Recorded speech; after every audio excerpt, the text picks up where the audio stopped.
श्री स्वामी समर्थ. जय जय स्वामी समर्थ. स्वामींची 3 दिवसीय निर्गुण उपासना.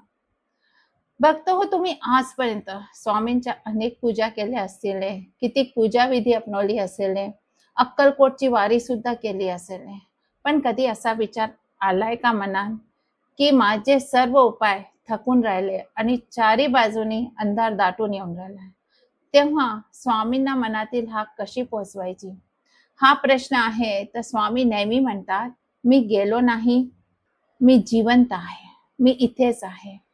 ते आजही आपल्या आसपास आहे, पण त्यांना अनुभवण्यासाठी सगुण रूपाच्या पलीकडे जाऊन निर्गुण तत्वाने सुद्धा आपण हाक मारू शकतो.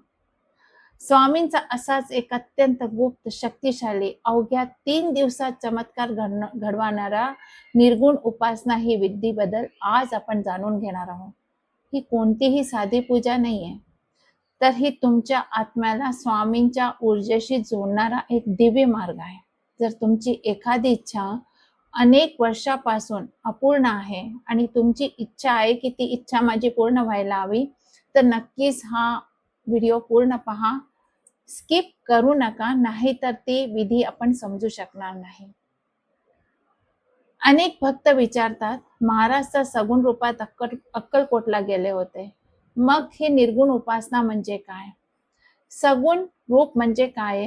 आपण डोळ्यांनी पाहतो ती मूर्ती किंवा फोटो, पण निर्गुण म्हणजे जे डोळ्यांनी दिसतच नाहीये, पण या चराचरात सगळ्यातून व्याप्त आहे. जसं वारा आहे, प्रकाश आहे. जेव्हा आपण मूर्तीच्या पलीकडे जाऊन स्वामींना विश्वाची चालक शक्ती मानून शरण जातो ना, तेव्हा त्याला आपण निर्गुण साधना म्हणतो. या 3 दिवसाच्या उपासनेचा मुख्य उद्देश हाच आहे की आपल्या मनातले सर्व कचरा, शंका, अहंकार बाजूला ठेवून स्वामींच्या त्या अथांग प्रकाशात आपल्याला विलीन व्हायचं आहे. जेव्हा तुम्ही या अवस्थेतून स्वामींना हाक मारता, तेव्हा ती ब्रह्मांडी ही ऊर्जा जी आहे ती तुमची इच्छा पूर्ण करायला कामाला लागून जाते. या नवीन विधीचे 3 मुख्य वैशिष्ट्य आहे, जी तुम्हाला माहीत असणे खूप जास्त गरजेचं आहे. पहिलं वैशिष्ट्य आहे आंतरिक जोडणी. यात बाह्य उपचारापेक्षा, म्हणजे खूप मोठं साहित्य गोळा करण्यापेक्षा, तुमच्या मनाची शुद्धताचं जास्त महत्व आहे. 3 दिवसात तुम्ही स्वतःमध्ये एक विशेष सकारात्मक ऊर्जा तयार करता, जी तुमची इच्छा पूर्ण करण्याचे माध्यम बनते. 3 दिवसीय निर्गुण उपासना म्हणजे काय आहे? जेव्हा हा प्रश्न समोर येतो की 3 दिवसात माझी फलश्रुती होईल, तर आपण काय करतो? एक नवीन उत्साह ऊर्जानी कामाला लागून जातो. ही ऊर्जा जी असते ना, ही सकारात्मक ऊर्जा तयार होती 3 दिवसामध्ये, जी आपली इच्छा पूर्ण करण्याचे एक माध्यम बनून जाते. ही साधनामध्ये काय होतं, अत्यंत तीव्र असल्यामुळे आणि आपली प्रार्थनामध्ये अत्यंत तीव्रता असल्यामुळे अवघ्या 3 दिवसात काय होतं, मनाला एक वेगळी शांतता मिळते आणि कार्यात यश मिळण्याचे आपल्याला संकेत मिळायला लागतात. आता ह्याची विधी आणि मांडणी काय आहे, आपल्याला काय करायचं आहे, तर चला सविस्तर आपण हे पण पाहून घेऊया. ही जी उपासना आहे, या उपासनेकरता आपल्याला काय करायचं आहे, घराचा एक कोपरा निवडायचा आहे, जिथे तुम्ही 3 दिवस बसाल आणि तिथे तुम्हाला कोणी सुद्धा येऊन त्रास देणारा नाहीये. एका पाटावर पांढरे किंवा पिवळे स्वच्छ कापड अंथरायचे आहे. त्यावर स्वामींची मूर्ती किंवा फोटो ठेवा, आणि त्याच्याहूनही जास्त चांगलं आहे, जर तुम्हाला पादुका असतील तुमच्याजवळ तर ते अतिशय उत्तम आहे, कारण निर्गुण उपासनेत पादुका पूजेला सर्वोच्च स्थान दिलेलं आहे. आता ही उपासना रोज सकाळी सूर्योदयाच्या वेळी, शक्यतो 5 ते 7च्या दरम्यान आपल्याला सुरू करायची आहे. पहिली पायरी काय आहे ह्याची, तर पूजेला बसण्यापूर्वी 5 मिनिटं डोळे बंद करून आपल्याला फक्त आपल्या श्वासावर लक्ष केंद्रित करायचं आहे. प्रत्येक व्हिडिओमध्ये मी एक गोष्ट सांगते, कारण की एकाग्रता वाढती. अशाने का होईल, मनातले सर्व विचार थांबतील आणि असं गृहीत धरायचं आहे की तुम्ही स्वामींच्या समोर अक्कलकोटच्या वटवृक्षाखाली बसला आहात किंवा कुठे अशा ठिकाणी बसला आहात जिथे की तुम्हाला कोणी त्रास द्यायला नाहीये, आणि तुम्ही फक्त स्वामी आहे, स्वामींच्या पादुका आहे. आता आपल्याला निर्गुण संकल्प घ्यायचा आहे. उजव्या हातात एक तुळशीचे पान आणि थोडं पाणी घ्यायचं आहे आणि म्हणायचं आहे, हे स्वामी राया, मी माझे सर्वस्व तुमच्या चरणी अर्पण करून ही 3 दिवसाची निर्गुण सेवा करत आहे. माझी ही इच्छा, जी पण इच्छा आहे तुमची बोलायची आहे, तुमच्या चरणी सादर करत आहे. मला मार्ग दाखवा. आता ते पाणी पादुकांवर किंवा आपल्याला जमिनीवर सोडून द्यायचं आहे. आता तिसरं कोणचं अनुष्ठान करायचंय जपाचं, तर आपल्याला या विधीमध्ये नेहमीच्या जपापेक्षा ओम नमो श्री स्वामी समर्थाय किंवा केवळ श्री स्वामी समर्थ या मंत्राचा संथ गतीने जप करायचा आहे. रोज कमीत कमी 21 माळी जप करणे खूप जास्त आवश्यक आहे. जप करताना लक्षात ठेवा, तुमचा आवाज बाहेर येता कामा नये. तो मनाच्या आतल्या आत मानसिक जप चालला पाहिजे. आणि जेव्हा मानसिक जप चाललेले, तर हे लक्षात ठेवा की तुम्ही एकाग्र झालेला आहे, मानसिक जप चाललाय. तुम्हाला तुमच्या स्वतःच्या हृदयामध्ये पाहायचं आहे. हृदयांच्या धडकनांना महसूस करून जसं जसं तुम्ही म्हणताय ओम ओम शब्द तुमच्या हृदयामध्ये उठून वरती दिसतोय, नमो नमो दिसतोय, श्री श्री दिसतोय, स्वामी समर्थाय स्वामी समर्थाय दिसतंय. हृदयाच्या प्रत्येक धडकनाच्या बरोबर तो शब्द तुमच्या डोळ्यासमोर येऊन हृदयामध्ये दिसून राहिलाय.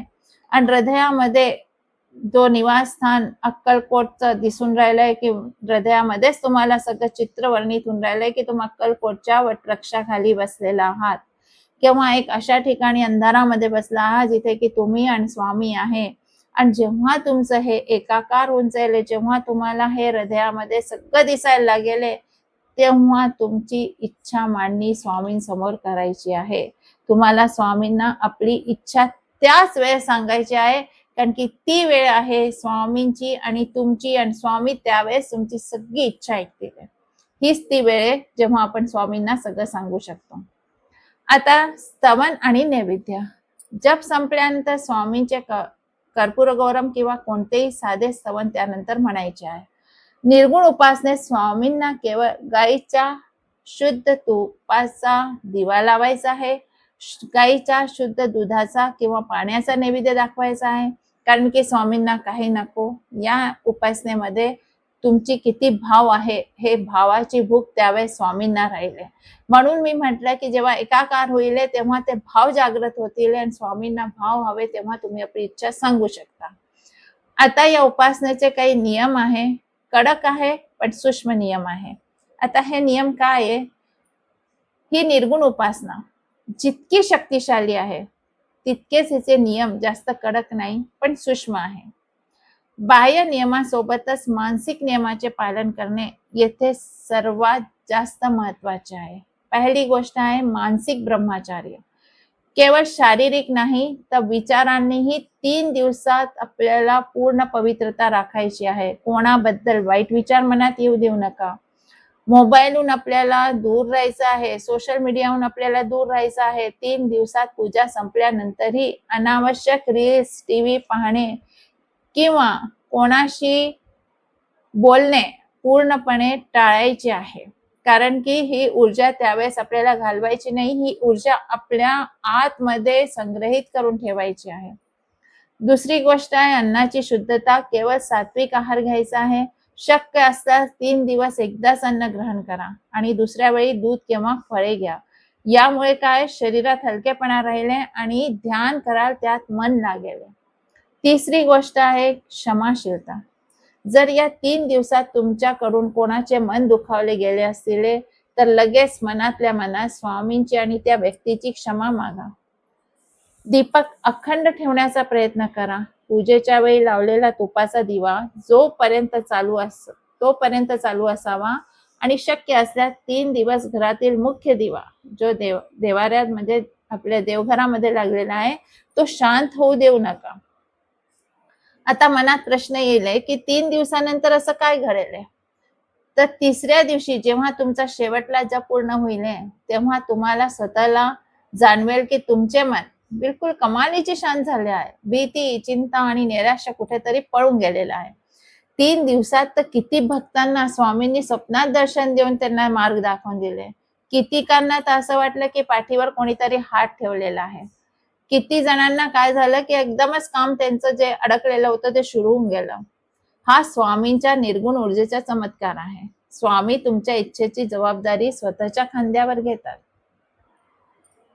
भक्त हो, स्वामी माऊली कधीही आपल्या लेकराला उपाशी किंवा दुःखी ठेवत नाही. गरज आहे ती फक्त आपल्या आनंद भावेने त्यांच्या शरण जाण्याची. हा 3 दिवसाची जी विधी आहे ती विश्वासाने तुम्ही पूर्ण करा, तर स्वामीच्या अनुभूतीचा चमत्कार तुम्ही स्वतः अनुभवून घ्याल.